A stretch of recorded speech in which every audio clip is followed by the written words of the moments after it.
Okay, the Tanya for today, chapter 44, the Likutei Amorim, for the 6th day of Iyar. So in today's lesson, there is an advantage to a conscious love of God, even if it is of a low level, generated by contemplating God's greatness within creation, over a more latent love of God, even though it might be of a higher level and potential. So conscious love has a superiority over latent love of God. So this, after all, is the purpose of creation, that man connects to God consciously. Nonetheless,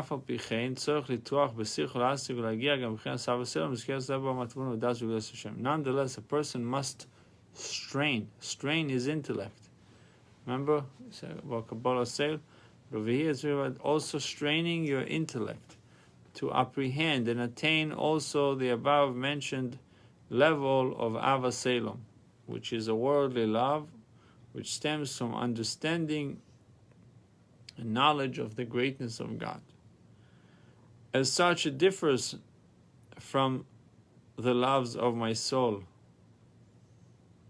and like a son, which is essentially are inherited and are only revealed through contemplation. For example, a love that a son has to his father, it's not necessarily a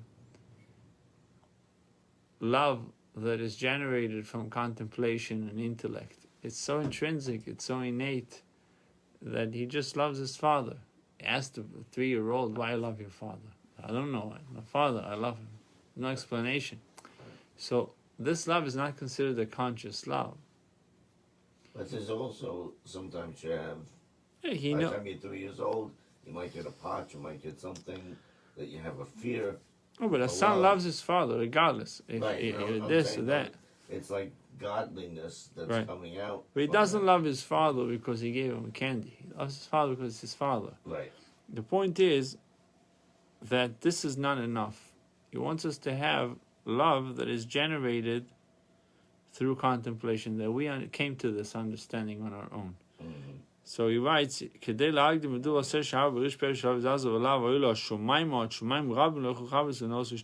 means, in order to fan the blaze of the fiery love, you got to fan the barbecue, right? You got to fan it to make it fiery. So in order to fan the blaze of the fiery love with glowing coals and an intense fire and a flame that rises heavenward, so that not even many waters which are enemies of the love can extinguish it, nor rivers quench it. Love created purely as a result of contemplation is more passionate and fiery than love which is essentially inherited. Even when the inherited love is revealed through contemplation. So there's some advantage to something that you grasp on your own. Right. For there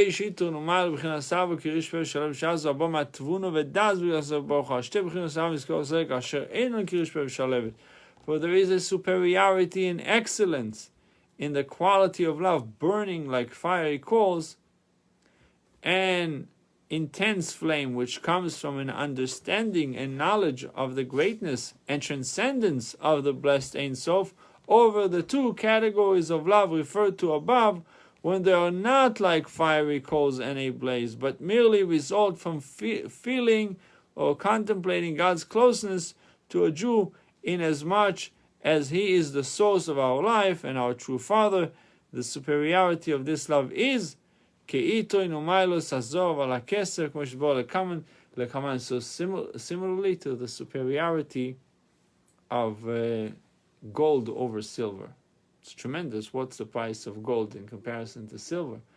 Gold is like $1,200 an ounce versus $30 an ounce when it comes to silver. Right. 23 to it ranges between 20 to 40.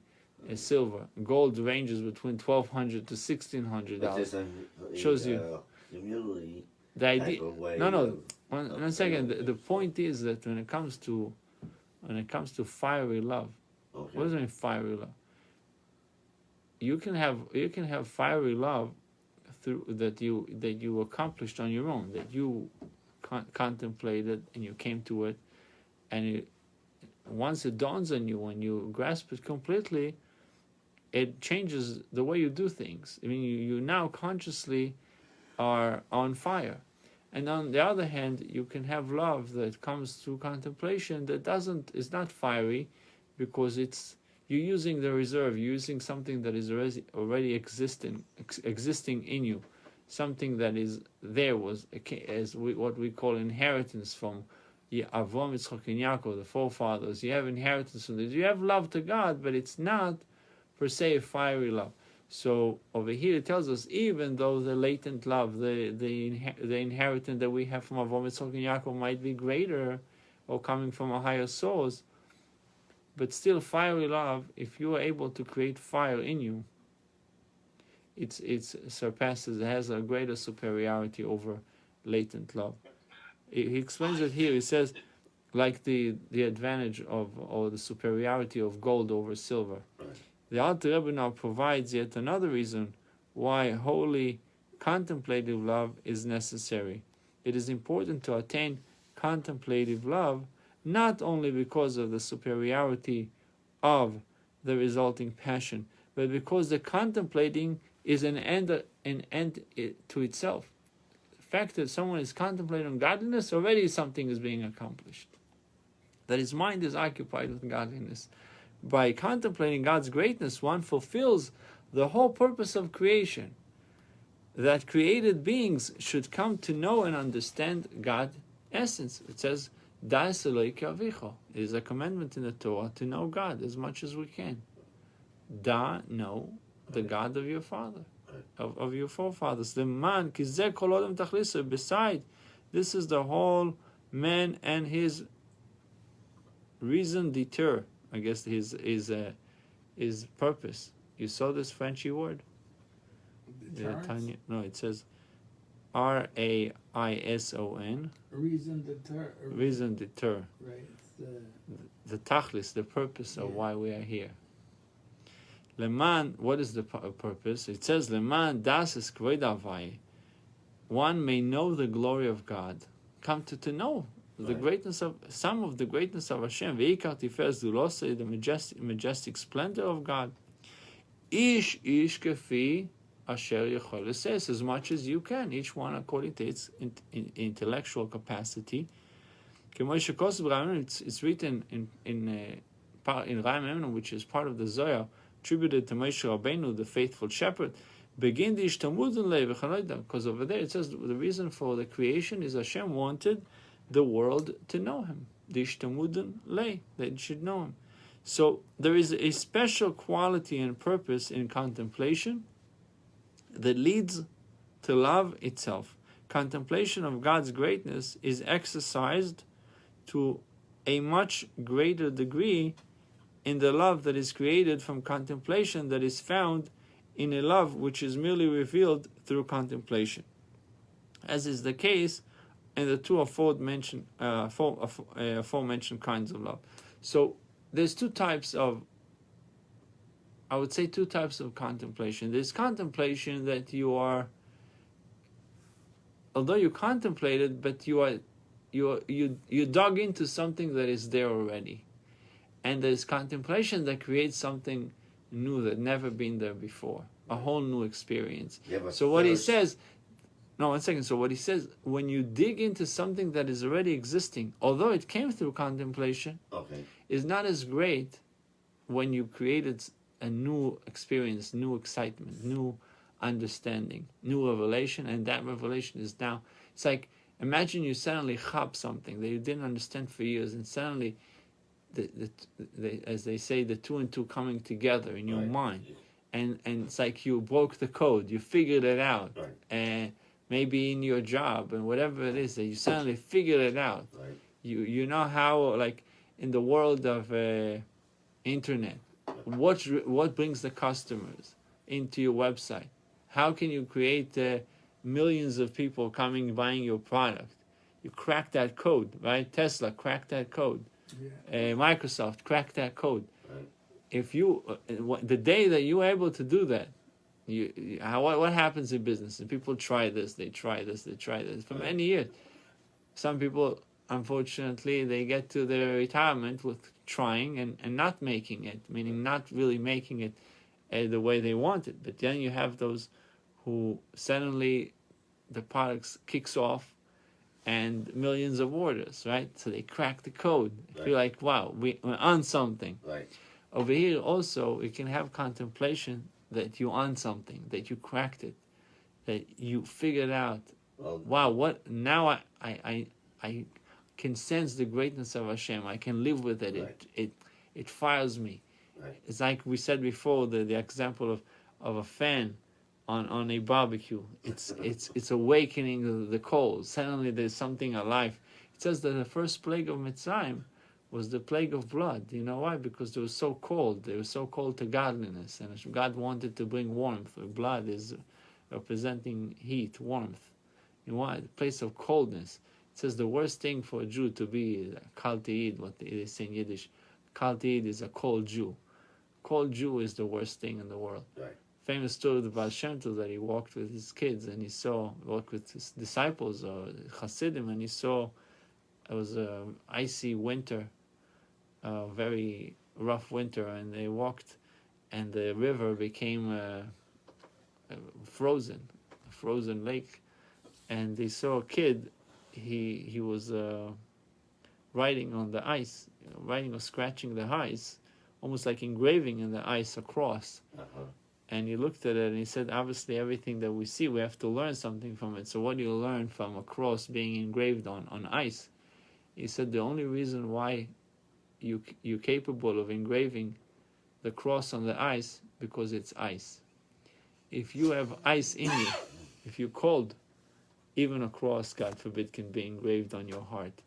But if you're hot, you're a warm Jew, nothing can be engraved on you. No negativity can stick to you. That's the point. It says over here the same thing. So it says, as a result of the divine intention, in order to merely reveal the love of my soul by contemplating how God is the true source of life, or to reveal the love like a son by contemplating how God is our true Father, one's meditation need not be exceedingly profound. A much deeper understanding and more profound mode of meditation is necessary in order to create a love of God based solely on intellectual comprehension. That's why he says in the beginning, a concept of exerting, or the word that he used was straining. Straining his intellect, meaning like really pushing it, trying to use your intellect to understand the greatness of Hashem. So as a result, the divine intention that they may know him, Hashem wanted it. That was his divine intention. They may know me. Wanted people to know him. That created beings come to know godliness is realized to a much greater extent through holy contemplating love. This is the additional reason as to why the kinds of love inherited from the patriarchs, the love that we received from Avraham, Yitzchak, and Yaakov, do not suffice, and it is necessary to exert oneself to attain a love of God that stems entirely from contemplating his greatness. So the purpose of, this is the takeaway from today's essay, the purpose of your creation is that you, within your physical body, and with the backdrop of the physical world, right? This is the backdrop behind us, the physical world, become intimately aware of God, with all the facade, with all the smoke screens, with all the brandings, right? To still know Hashem. Oh yeah. Become intimately, not just know Hashem, intimately aware of God, meaning it's a close relationship. It's someone you speak to, it's someone you talk to, it's someone you rely on. So think about God, get to know him, you can do it. That's the takeaway from today's Tanya. Bruchim to you, and we shortly learn the daily Chumash and Yaakov.